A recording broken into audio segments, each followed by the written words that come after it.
Welcome to our first secondary snack, a quick bite-sized teaching tip, this time on directed number.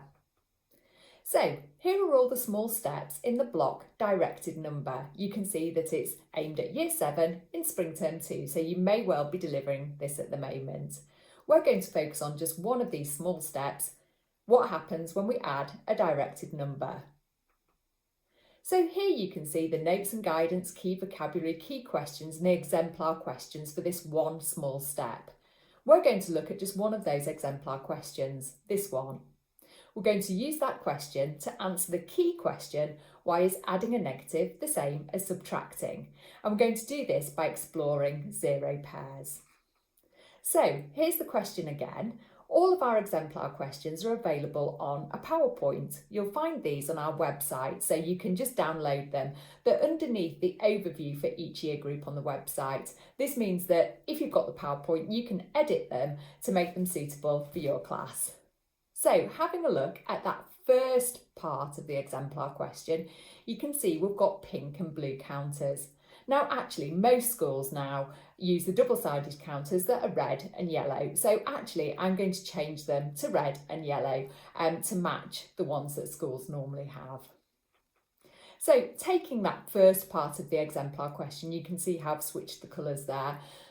How might I use that with the class? Well, I'd probably start with a very open question, which allows all students to engage and have a go. I might just ask, what do you know? So the students may well be using manipulatives, or I might just use the pictorial prompt, depending on my group. So what might they say? Well, some students might say, well, I've got 5 yellow counters. And we're going to really emphasise here that if they've got a yellow counter, then that's worth +1. It represents +1. And similarly, they might say I've got 7 red counters.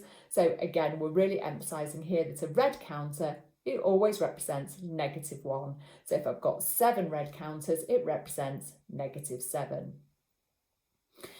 I would then go on to exploring zero pairs. So the idea of what happens if I've got a yellow counter and a red counter, what does that represent in total? So I've got a +1 and a -1. So the idea that, of course, that must represent 0. I've got a 0 pair. And in fact, I can see there, I've got 5 0 pairs. Once students are really happy with the concept of 0 pairs, then they can see that overall those counters represent the number -2. We need to make sure that we link the concrete and the pictorial to the abstract. So I would then go on to make sure that students understood that what's being represented there is the calculation 5 add -7.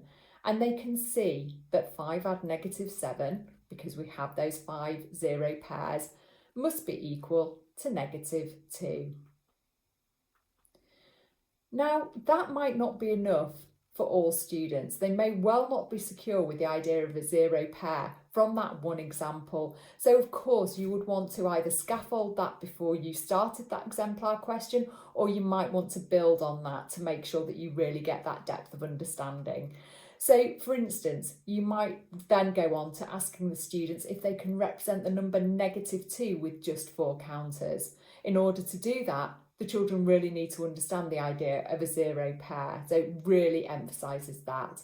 And then of course you want to link that again to the abstract, so you want them to write down the calculations that they can see. And of course you could build that up and ask them to represent -2 with 6 counters and 8 counters and so on.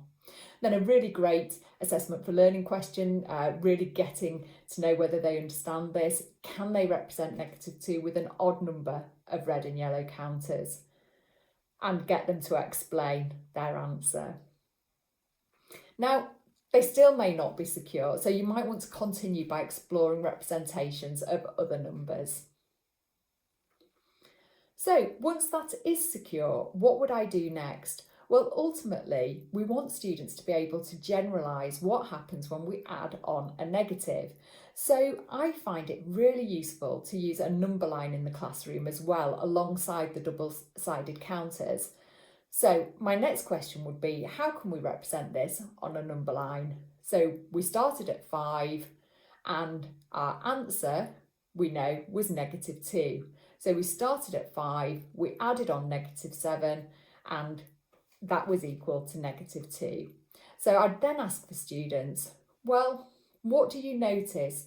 You've started at 5, you've counted back 7, and we're now at -2. Is there another way of writing that calculation? And the students are really familiar with using number lines for addition and subtraction. So they're very comfortable with the idea that that also represents 5 subtract 7 is equal to -2. Of course, if that red arrow represents 5 subtract 7, then we know that 5 add -7 must be equal to 5 subtract 7, which is equal to -2. So again, we've got the counters, we're linking it to the number line, and then we're linking that to the abstract. So going back to the exemplar question, I would then go through a very similar process with the second part of that question, 7 add -5, and then we'd also look at modelling -7 add -5. So we'd go through the same steps before then bringing it all to a number line so that we can make some kind of generalisation.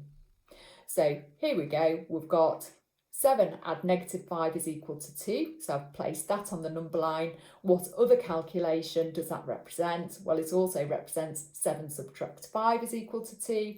And does it matter if I start with a negative? So if I start with -7 and I add on another negative, so -7 add -5 is equal to -12. Well, that's still -7 subtract 5 is equal to -12. So they can still see that adding a negative means that we're subtracting.